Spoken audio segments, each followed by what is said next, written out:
ለዓመታት ያካበተችውን የገነባችውን የጦር መሳሪያዎች በሙሉ ነው ኢራን ላይ ያፈሰሰችው አሜሪካ ያላዘመተችው የጦር መሳሪያ አይነት የለም። ነገር ግን ኢራናውያኑ እስካሁን አልተበገሩም። እንዲያውም የኢራን ጦር ሰራዊት የአሜሪካን አስደናቂ አውሮፕላን ድምጥማጡን አጥፍቶታል። በዚህ ጦርነት 2 አውሮፕላኖች ለየት ያለ ታሪክ አላቸው። ኢራንን እያደባየ ያለው አውሮፕላንና ኢራን ድባቅ የመታችው የአሜሪካ አውሮፕላን። የቅዳሜ ገበያ የዩቲዩብ ቻናልን ነው እየተከታተላችሁ የምትገኙት። ቻናላችንን ሰብስክራይብ አድርጉ። አዳዲስ ትንታኔዎች ወዲያው እንዲደርሷችሁ የደወል ምልክቱን ተጫኑ።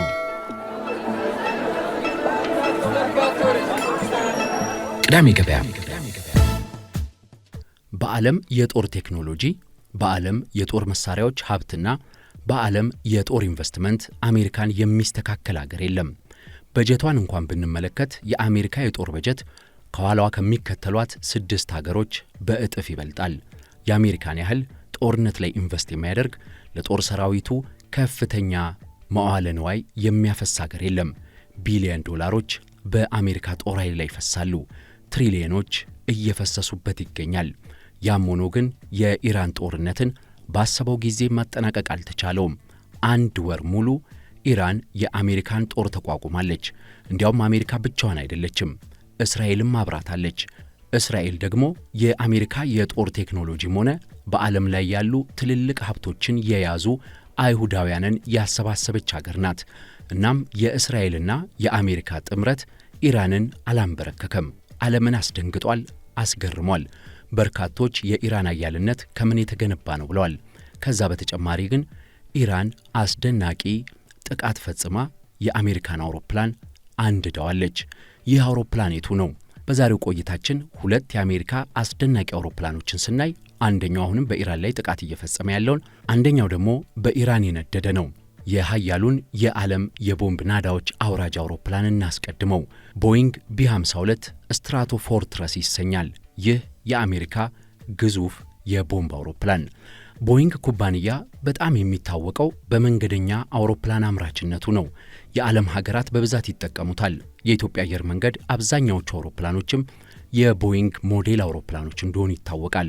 ቦይንግ ግን የመንገደኞች ብቻ አይደለም የሚያመርተው፣ የጭነት አውሮፕላኖችን ብቻ አይደለም የሚያመርተው። ቦይንግ የአሜሪካ ቁጥር 1 የጦር አውሮፕላን አምራች ነው። በአሜሪካ ውስጥ ከፍተኛ ምርምር ያደርጋል። የምርምር ውጤቶቹን በጦር አውሮፕላኖች ያመርታል። ለአሜሪካ መንግስት ዋነኛ የአየር ላይ የጦር መሳሪያ አቅራቢ ቦይንግ ነው። ይህ የጦር አውሮፕላን አምራች ሲፈቀድለትም ለሌሎች ሀገሮች ይሸጣል።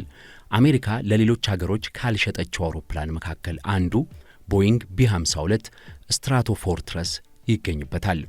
ይህ አውሮፕላን ከ1955 ጀምሮ እየተመረተ ያለ የ73 ዓመት አንጋፋ አውሮፕላን ነው። ናሳና የአሜሪካ አየር ኃይል ይጠቀሙታል። ቢ52 ቦምብ ጣይ አውሮፕላንን። ቢ52ን የሚያክል የጦር አውሮፕላን በዓለም ላይ የለም። ክንፉ ብቻ 56.4 ሜትር ይሰፋል። ቁመቱ 48.5 ሜትር ነው። በጣም ግዙፍ አውሮፕላን ነው። ከራሱ ክብደት አልፎ 32000 ኪሎ ግራም ቦምቦችን ይይዛል። 32 ኩንታል ሙሉ ቦምብ ማለት ነው። በአንድ በረራም ከ20 በላይ ኢላማ ይመታል። ይህ አውሮፕላን የኒኩለር ሚሳኤል መጫን የሚችለው አውሮፕላን ነው። 14000 ኪሎ ሜትርም ያለመቆራረጥ የሚበር ነው። ዓለምን ቦይንግ ኩባንያ ላለፉት 73 ዓመታት 744 ቢ52 ስትራቶፎርትረስ አውሮፕላኖችን አምርቷል። አሁን በሥራ ላይ ያሉት 76 ብቻ ናቸው። ሁሉም የአሜሪካ ናቸው። አስደናቂ ብቃት ያለው የማትሳፈጠው ቦምብ ጣይ ብለው ይጠሩታል። ቢ52 በዓመታት ጉዞ ቬትናም ላይ በባሕረ ሰላጤው ጦርነት፣ ኔቶ ዩጎዝላቪያ ላይ በሰነዘረው ጥቃት፣ በኢራቅ በአፍጋኒስታን ተፈትኗል። አሁን ደግሞ ኢራንን እየደበደበ ይገኛል። ቢ52 5 አብራሪዎችና ተኳሾች ተቆጣጣሪዎችን ጭኖ የሚጓዝ ግዙፍ አውሮፕላን ነው። 8 ቱርቦ ሞተር የተገጠመለት፣ ረዥም ሰዓት የሚበር፣ ቦምብ መጣልም ሚሳኤል መተኮስም የሚችል፣ ከእግረኛ ጋር ተናቦ ሰፊ የውጊያ ዘመቻ ማከናወን የሚችል አውሮፕላን ነው። ለባህር ውጊያም በጣም ተመራጭ ነው። አካባቢውን በሙሉ ይቃኛል። ሴንሰሮቹም እጅግ በጣም አደገኞች ናቸው። ቢ52 ኢላማውን ለመምታት የአየር ክልል መግባት አይጠበቅበትም። ወደ ኢራን ምድር ሳይጠጋ ኢራንን የሚያደባዩ ሚሳኤሎችንና ቦምቦችን ማዝነብ ይችላል። 1700 ኢላማዎችን ነው በእስካሁኑ ጦርነት በኢራን ላይ የደበደበው። የኢራን አብዮታዊ ዘብ ማዘዣ ጣቢያዎች፣ የሚሳኤል ጣቢያዎችና ማከማቻዎች፣ የኢራን ባህር ኃይል እንደዚሁም የኢራን የአየር ኃይል ጣቢያዎችና የተለያዩ ኢላማዎች በቢ52 ድባቅ ተመትተዋል። ቦምቦቹንና ሚሳኤሎቹን አውሮፕላኑ ላይ ለመጫንና ለመግጠም ብቻ 2 ሰዓታት የሚፈጁበት ቢ52 ወደ ምድር የሚለቃቸው ትልልቅ ቦምቦችና ሚሳኤሎች ምድርን የሚያርዱ ሺዎች ኪሎ ሜትሮችን የሚያንቀጠቅጡ ናቸው። በነገራችን ላይ ቦይንግ ቢ52 ስትራቶፎርትረስ የተሰኘው አውሮፕላን በኢራን ላይ ጥቃት ሲፈጽም የተነሳው ከእንግሊዝ ነው። ከ4000 ኪሎ ሜትሮች በላይ አቋርጦ ኢራንን እንደ ልቡ ደብድቦ ያለ ከልካይ ያለምንም የመልስ ምትና ተኩስ ተመልሶ እንግሊዝ ያርፋል። እስካሁን ኢራናውያኑ የቢ52ን ጥቃት ከመቀበል ባለፈ ለመቋቋምም ለመመከትም አቅም አላገኙም። በጣም ውድ የሚባል አውሮፕላን ነው። በነገራችን ላይ ቢ52 $84 ሚሊዮን ነው ዋጋው። አንድ ሰዓት በአየር ላይ ለመብረር ብቻ $70,000 በላይ ወጪ ያወጣል። አሜሪካ በኢራን ተግዳሮት መበሳጨቷ የሚያስታውቀው ይህንን ግዙፍ ቢ52 አውሮፕላን አውጥታ ኢራንን መደብደቧ መሆኑ ማረጋገጫ ነው። ሁለተኛው አውሮፕላን ግን በኢራን ድባቅ ሆኗል። የሁለት አውሮፕላኖች ወግ ያልነው አንደኛው እስካሁን አለመበገሩ፣ አንደኛው ደግሞ ባልተጠበቀ ሁኔታ ጥቃት በማስተናገዱ ነው። ሁለተኛው የአሜሪካ አስደናቂ አውሮፕላን ቦይንግ ኢ3 ሴንትሪ የሚባለው ነው። ቦይንግ ኢ3 የአየር ጦርነት መምሪያ ወይንም ደግሞ የአየር ጥንቃቄና ቁጥጥር ማዕከል ይሉታል አሜሪካውያኑ። ይህም ከቦይንግ የተገኘ አውሮፕላን ነው። ቦይንግ እንደጠቀስኩላችሁ በጣም ከባባድ አደገኛ የጦር አውሮፕላኖችን የሚያመርትም ኩባንያ መሆኑ የሚታወቅ ነው። ቦይንግ ኢ3 አውሮፕላንን አሜሪካ ለሌሎች ሀገሮችም አጋርተዋለች። ኔቶ፣ ፈረንሳይ፣ ሳውዲ አረቢያ የዚህ አውሮፕላን ባለቤት ሆኗል። በአሁኑ ወቅት በመላ ዓለም 68 ቦይንግ ኢ3 ሴንትሪ አውሮፕላኖች እንዳሉ ይታመናል። አሜሪካ ከዚህ ውስጥ 31ዱን እየተጠቀመች ትገኛለች። ቦይንግ ኢ3 ሴንትሪ አውሮፕላን በ1960ዎቹ ነው ፍላጎቱ የመጣው።